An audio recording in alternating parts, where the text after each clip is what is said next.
सुप्रभात बच्चों। आज की जो क्लास है, इस क्लास में मैं आज आपको नया पार्ट 7 सोने का हिरण, ठीक है। आप पार्ट के नाम से ही समझ गए हो कि जो हिरण है वो कैसा है, सोने का है। तो यहाँ पर जो पार्ट है उसमें जो माता सीता है वो सोने का हिरण देखकर सोने का हिरण को पाने की मांग करने लगती हैं, और राम भी जो है उनकी जिद के आगे झुक जाते हैं कि माता सीता ने जब से हम वन में आए कुछ भी नहीं मांगा है। तो उनके कहे के अनुसार वो सोने के हिरण को पकड़ने के लिए उसके पीछे चल पड़ते हैं। तो इस पार्ट में हम यही सब कुछ पढ़ेंगे। तो चलिए सभी बच्चे ध्यान से पाठ को सुनेंगे और पाठ समझेंगे। राम को कुटी से निकलते देखकर मायावी हिरण कुलाचे भरने लगा। कुलाचे भरना मतलब अंगड़ाइयाँ लेने लगा, कूदने लगा। राम को बहुत झकाया मतलब थकाया, कभी इधर भागा कभी उधर भागा। झाड़ियों में लुकता छिपता भागता वह राम को कुटी से बहुत दूर ले गया। राम जब भी उसे पकड़ने का प्रयास करना कोशिश करना, वह भागकर और दूर चला जाता। हिरण चालाक था, वह इतनी दूर कभी नहीं जाता था कि पहुंच से बाहर लगे। राम के सारे प्रयास विफल हुए। वे हिरण को पकड़ नहीं पाए। उन्होंने उसे जीवित पकड़ने का विचार त्याग दिया। धनुष उठाया, निशाना साधा और एक बाण उस पर छोड़ दिया। बाण लगते ही हिरण गिर पड़ा। धरती पर गिरते ही मारीच अपने असली रूप में आ गया, क्योंकि जो सोने का हिरण का जो रूप बनाया था वो राक्षस मारीच ने बनाया हुआ था, जो कि रावण के साथ मिला हुआ था। मारीच ने माया से केवल अपना रूप नहीं बदला था, आवाज़ भी बदल ली थी। अपनी आवाज़ राम जैसी बना ली थी। धरती पर पड़े हुए वह जोर से चिल्लाया, हा सीते, हा लक्ष्मण। ध्वनि ऐसी थी जैसे बाण राम को लगा हो। वह सहायता के लिए पुकार रहे हैं। वो बाण का प्रहार मतलब हमला गहरा था। मारीच उसे अधिक देर तक सहन नहीं कर पाया। वह झटपटाता रहा, दर्द के मारे झटपटाना। जल्दी ही उसके प्राण पखेरु उड़ गए, वह मर गया। रावण एक विशाल वृक्ष के पीछे खड़ा था। वह प्रसन्न था, उसकी चाल सफल हो गई थी। मारीच ने अपनी भूमिका अच्छी तरह निभाई थी। अब तक सब कुछ वैसा ही हुआ जैसा उसने सोचा था। उसे राक्षस अकंपन की बात याद आई। सीता का हरण हो तो राम के प्राण निकल जाएंगे, वह निशक्त हो जाएंगे। निशक्त मतलब कि उनमें किसी भी तरह की ताकत या शक्ति नहीं बचेगी राम सीता का हरण करने पर। वह अगले चरण की तैयारी में जुट गया। मारीच की पुकार राम ने सुनी, वह पास ही थे। उन्हें समझने में देर नहीं लगी कि पुकार की मंशा क्या है। मायावी मारीच की पूरी चाल उनके सामने खुल गई। हिरण जानबूझकर भागता रहा, उन्हें कुटिया से दूर ले जाने के लिए। वह षड्यंत्र का अगला चरण विफल करना चाहते थे। उनकी चाल में तेजी आ गई ताकि जल्दी कुटिया पहुंच सकें। वह मायावी पुकार सीता और लक्ष्मण ने भी सुनी। लक्ष्मण उसका रहस्य तत्काल समझ गए, राम की तरह। उन्होंने बाण चढ़ाकर धनुष दृढ़ता से पकड़ लिया, मजबूती के साथ पकड़ना। चौकसी बढ़ा दी, निगरानी, चारों तरफ देखने लग गया कि कोई आसपास कुछ घटित तो नहीं हुआ। वे राक्षसों की अगली चाल का सामना करने के लिए तैयार थे। साथ ही राम का आदेश भी उन्हें याद था, उनके लौटने तक सीता की रक्षा। लक्ष्मण की ओर से इसमें चूक की कोई संभावना ही नहीं थी। सीता वह आवाज़ सुनकर विचलित हो गई, घबरा गई। विचलित होना, व्याकुल हो जाना। दौड़कर कुटिया के द्वार पर आई। उन्होंने लक्ष्मण से कहा, तुम जल्दी जाओ, जिस दिशा से आवाज़ आई है उसी ओर। तुम्हारे भाई किसी कठिन संकट में फंस गए हैं। उन्होंने सहायता के लिए पुकारा है। उनकी ऐसी कातर आवाज़ मैंने कभी नहीं सुनी। जाओ लक्ष्मण, जल्दी। आप चिंता न करें माते, लक्ष्मण ने सीता को आश्वस्त करते हुए कहा। राम संकट में नहीं हैं, हो ही नहीं सकते। उनका कोई कुछ नहीं बिगाड़ सकता। हमने जो आवाज़ सुनी है वह बनावटी है, मायावी राक्षसों की चाल है, मुझे कुटिया से दूर ले जाने के लिए। आप निश्चिंत रहें, भाई राम जल्दी ही आते होंगे। सीता क्रोध से उबल पड़ी। लक्ष्मण का इस घड़ी में इतना शांत होना उन्हें समझ में नहीं आया। राम की आवाज़ सुनकर भी वे यहीं खड़े रहे, सहायता के लिए नहीं गए। सीता को इसके पीछे षड्यंत्र, कोई योजना दिखाई दी। लक्ष्मण की चाल, लगा कि लक्ष्मण राम का भला नहीं चाहते हैं, उनके हितैषी नहीं हैं, चाहते हैं कि राम न रहें, मारे जाएं, ताकि राजपाट उन दोनों का हो जाए। उन दोनों का मतलब भरत और लक्ष्मण का। उनके रास्ते का कांटा निकलना मतलब उनके रास्ते की जो बीच की जो बाधा है वो दूर हो जाए। तुम्हारा मन पवित्र नहीं है, कलुषित मतलब बुरा है, खराब है, पाप है उसमें। मैं समझ सकती हूँ कि तुम अपने भाई की सहायता के लिए क्यों नहीं जा रहे हो। सीता ने यहाँ तक कह दिया कि कहीं वे भरत के गुप्तचर तो नहीं हैं। सीता की बातों से लक्ष्मण को गहरा आघात पहुँचा। उनका हृदय छलनी हो गया, पर उन्होंने पलटकर उत्तर नहीं दिया, संयम बनाए रखा, सिर झुकाकर सब चुपचाप सुन लिया। वे सीता की पीड़ा समझ पा रहे थे, केवल इतना बोले, हे देवी, यह राक्षसों का छल है। खरदूषण के मारे जाने के बाद वे बौखला गए हैं।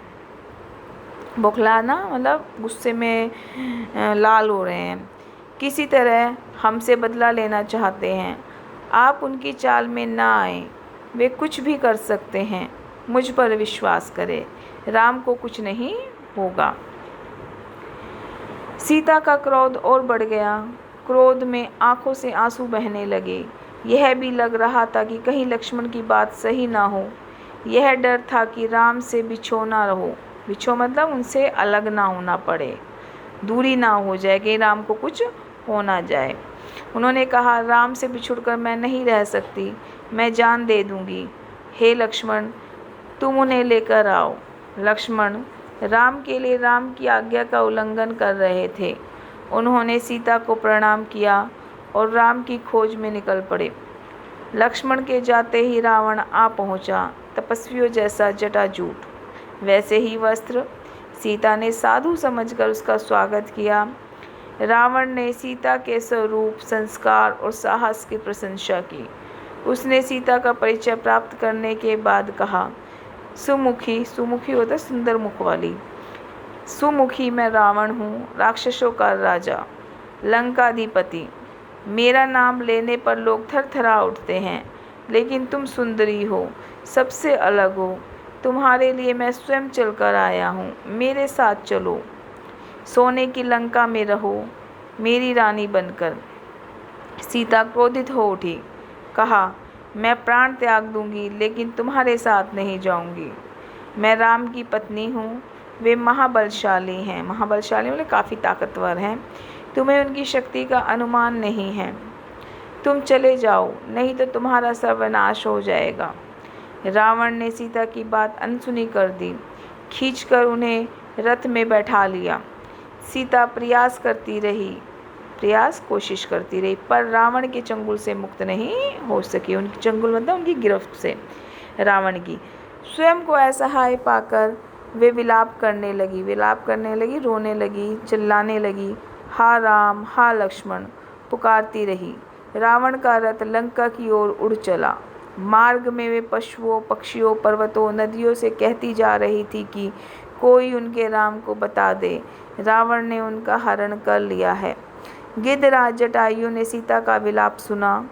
उसने ऊंची उड़ान भरी, रावण के रथ पर हमला कर दिया। वृद्ध गिद्धराज ने रथ शत विशत कर दिया, मतलब तहस नहस कर दिया, रावण को घायल कर डाला। क्रोध में रावण ने जटायु के पंख काट दिए। जटायु अब उड़ नहीं सकता था, वह सीधे धरती पर आ गिरा। रावण का रथ टूट गया था, उड़ान नहीं भर सकता था। उसने तत्काल सीता को अपनी बाहों में दबाया और दक्षिण दिशा की ओर उड़ने लगा। सीता को लगा कि अब संभवतः कोई उनकी सहायता नहीं कर पाएगा। उनका बचाव केवल एक ही था, राम को किसी तरह समाचार मिल जाए। उन्होंने अपने आभूषण उतारकर फेंकना प्रारंभ कर दिया। आभूषण वानरों ने उठा लिए उन्हें आशा थी कि वानरों के पास ये आभूषण देखकर राम समझ जाएंगे, उन्हें पता चल जाएगा कि सीता किस मार्ग से गई है। रावण ने सीता को आभूषण फेंकने से नहीं रोका। उसे लगा कि सीता शोक में ऐसा कर रही है। कुछ ही समय में रावण लंका पहुंच गया। वह अपने धन वैभव से सीता को प्रभावित करना चाहता था, अपने ऐश्वर्य को दिखाकर सीता को अपनी तरफ आकर्षित करना चाहता था, उन्हें मुग्ध करना चाहता था ताकि वो उनसे शादी कर ले। उन्हें लेकर वह सीधा अपने अंतःपुर अपने राजमहल में गया। राक्षसियों को सीता की निगरानी करते रहने को कहा और बाहर निकल गया। थोड़ी देर में वह फिर लौटा। सीता को घूरते हुए उसने कहा, घूरते मतलब देखते हुए, एकटकी निहारते हुए, सुंदरी, मैं तुम्हें 1 वर्ष का समय देता हूँ, निर्णय तुम्हें करना है। मेरी रानी बनकर लंका में राज करोगी या विलाप करते हुए जीवन बिताओगी। सीता बार बार रावण को धिक्कारती रही, राम का गुणगान करती रही। रावण को क्रोध आ गया। तुम्हारा राम यहाँ कभी नहीं पहुँच सकता, तुम्हें कोई नहीं बचा सकता, तुम्हारी रक्षा केवल मैं कर सकता हूँ। मुझे स्वीकार करो और लंका में सुख से रहो। ये रावण सीता को कह रहे हैं कि या तो तुम मेरी रानी बनकर मज़े से राज करो इस मतलब लंका में, या फिर तुम इसी तरह विलाप करते हुए अपना जीवन बिताओ। तो लेकिन जो माता सीता है वो तो मन वचन कर्म से राम को अपना पति मानती है और उसकी इस तरह की बातों को सुनकर वो उस पर धिक्कारती हैं और अपने पति जो राम हैं उनके बारे में तरह तरह की प्रशंसा के गीत गा रही हैं और वो अपना क्रोध जो है रावण पर व्यक्त कर रही हैं कि जो अगर तुमने मुझे कुछ किया तो क्या है कि राम तुम्हारी लंका को तहस नहस कर देंगे, ठीक है, और कुछ समय में ही राम जो है यहाँ पर पहुँचते ही होंगे, ठीक है। तो वो कहते हैं कि तुम्हारा सब कुछ नाश कर देंगे। पापी रावण, राम तुझे अपनी दृष्टि से जलाकर राख कर सकते हैं, राख यानी ख़त्म कर सकते हैं। उनकी शक्ति देवता भी स्वीकार करते हैं। मैं उस राम की पत्नी हूँ जिसके तेज और पराक्रम के आगे कोई नहीं ठहर सकता। तेज पराक्रम मतलब वो इतने साहसी बलशाली पराक्रमी हैं कि उनके आगे बड़े से बड़े लोग भी, बड़े से बड़े योद्धा भी उनके सामने टिक नहीं पाएंगे। तेरा सारा वैभव मेरे लिए अर्थहीन है। वो कहते हैं कि जो तू अपनी धन ऐश्वर्य समृद्धि मुझे दिखा रहा है वो मेरे लिए निरर्थक है। मेरे राम ही मेरे लिए सब कुछ है, अर्थहीन जिसका कोई मतलब नहीं है। तूने पाप किया है, राम के हाथों तेरा अंत निश्चित है। कि भाई तूने मेरा हरण किया है तो तूने एक बहुत बड़ा दुष्कर्म किया है, पाप किया है, तो अब तेरी मृत्यु भगवान राम के हाथों निश्चित है, निर्धारित है। राम की इतनी प्रशंसा सुनकर रावण कुछ चिंतित हो गया। उसने सोचा खरदूषण को मारने वाला अवश्य शक्तिशाली होगा। उसने तत्काल अपने 8 सबसे बलिष्ठ राक्षसों, बलिष्ठ मतलब बलशाली राक्षसों को बुलाया। कहा, तुम लोग पंचवटी जाओ, राम और लक्ष्मण वहीं रहते हैं, उनका एक एक समाचार मुझे मिलना चाहिए। दोनों पर निगरानी रखो, मौका मिलते ही उन्हें मार डालो। उसको भी एक तरह से कोने में डर लगने लगा रावण को कि भाई कुछ तो बात होगी राम में, जो सीता माता है उनका इतना बखान कर रही है। दूसरा, उन्होंने खरदूषण जैसे बलिष्ठ महाशक्तिशाली राक्षसों का वध किया है, तो एक चिंता का विषय उनके लिए राम हो गए और उन्होंने राक्षसों की एक फौज बुलाई और उनको पंचवटी भेजकर उन पर निगरानी रखने के लिए कहा और उनका सारा समाचार बताने के लिए कहा और कहा कि जब भी अवसर लगे तभी उनको ख़त्म कर दो, उनको मार डालो। उधर सीता को पाने के लिए रावण ने अपनी योजना बदली। उन्हें अंतःपुर से निकालकर अशोक वाटिका में बंदी बना दिया गया। पहरा कड़ा कर दिया, कड़ा मतलब 2 गुना ज़्यादा बढ़ा दिया गया। राक्षसियों को स्पष्ट निर्देश थे, सीता को किसी तरह का शारीरिक कष्ट ना हो, इसके मन को दुख पहुंचाओ, अपमानित करो, लेकिन सीता को कोई हाथ ना लगाए। मतलब मानसिक प्रताड़ना करनी है, शारीरिक प्रताड़ना नहीं करनी है। इनके मन को दुख देना है, मन को हानि पहुंचानी है, मन को ठेस पहुंचानी है, उनको अपमानित करना, लेकिन उनको हाथ कोई नहीं लगाए, शारीरिक कष्ट किसी तरह का कोई नहीं पहुंचाएगा। रावण ने सब कुछ किया पर सीता का मन नहीं बदला।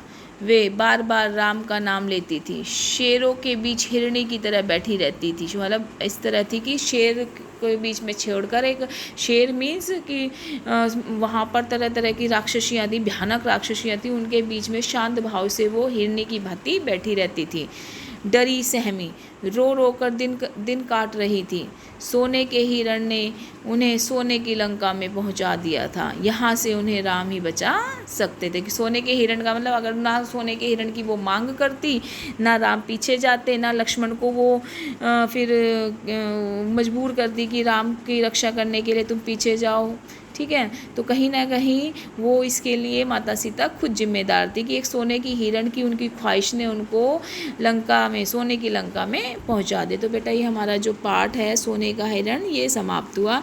तो चलिए अब हम देख लेते हैं इसी पाठ के, सोने के हिरण पाठ के प्रश्नोत्तर। पाठ 7 सोने का हिरण। ठीक है, ये आपको गृह कार्य में अपनी कॉपी में सफाई से करना है। राम ने मायावी मृग पर निशाना क्यों साधा? ये पहला प्रश्न है। उत्तर, राम उसे जिंदा न पकड़ पाए तो उन्होंने उस पर बाण से निशाना साधा। प्रश्न 2, रावण की प्रसन्नता का क्या कारण था? रावण की प्रसन्नता का कारण था कि जब राम को देखने के लिए लक्ष्मण कुटिया से निकल गया था, अब वह सीता का हरण कर सकता था। यानी कि प्रसन्न इसलिए थे कि जब सीता ने उनको विवश कर दिया लक्ष्मण को राम को देखने के लिए, और वो राम को देखने के लिए लक्ष्मण बाहर निकले, तो वह देखकर रावण बहुत खुशी हुए कि अब वह सीता का हरण कर सकते हैं। सीता का हरण किसने किया था? प्रश्न 3 है ये। सीता का हरण रावण ने किया था। प्रश्न 4, सीता अपने आभूषण क्यों फेंक रही थी? उत्तर, सीता अपने आभूषण इसलिए फेंक रही थी क्योंकि राम को उसकी निशानियां मिलती रहें और वे उसे बचाने आए। मतलब ये उनकी एक योजना थी, उनके दिमाग में चला कि मुझ तक राम को कैसे पहुंचाया जा सके, तो उन्होंने अपने जो आभूषण है रास्ते में गिराने शुरू कर दिए ताकि राम मेरे आभूषणों को पहचान कर यहाँ तक पहुँच जाएं। प्रश्न 5, सीता की पुकार सुनकर उसकी सहायता करने कौन गया? सीता की पुकार सुनकर उनकी सहायता करने के लिए गिद्धराज जटायु गए थे, जो कि काफ़ी वृद्ध हो गए थे, और उन्होंने रावण के रथ पर हमला किया और रथ को तोड़ दिया। ठीक है, लेकिन फिर बाद में खुद क्षतिग्रस्त, मतलब खुद उनको रावण ने अपनी उन पर हमला किया और उनको घायल कर दिया जटायु को। प्रश्न 6, सीता को रावण ने कहाँ ठहराया? पहले सीता को रावण अंतःपुर में ले गया था, लेकिन वहाँ उन्होंने ज़्यादा सुरक्षित ना समझा, तो उनको बाद में अशोक वाटिका में रखा गया और उनको बहुत अधिक राक्षसों की निगरानी में रखा गया था ताकि कोई भी अशोक वाटिका में प्रवेश ना कर सके। प्रश्न 7, रावण ने राक्षसियों को क्या निर्देश दिए? निर्देश देना, इंस्ट्रक्शन देना, क्या आदेश देना? उत्तर, रावण ने राक्षसियों को निर्देश दिए कि सीता को किसी प्रकार का कष्ट ना हो, उसे दुखी करो, सताओ व उसका अपमान करो, उसे कोई हाथ नहीं लगाएगा। यानी कि राक्षस को देगी कि उनको शारीरिक प्रताड़ना कोई नहीं देगा, बस उनको मानसिक प्रताड़ना देना है ताकि उनका मन जो है वो बदल जाए, दुखी होकर वो अपने अपना जो फैसला है उसको बदल दे। उसको इतना दुखी करो, इतना परेशान करो, मानसिक तौर पे इतना सताओ, इतना अपमानित करो कि वो अपने आप अपना जो फैसला है उसको बदल दे। लेकिन उसको हाथ कोई नहीं लगाएगा, उसको शारीरिक कष्ट नहीं देगा।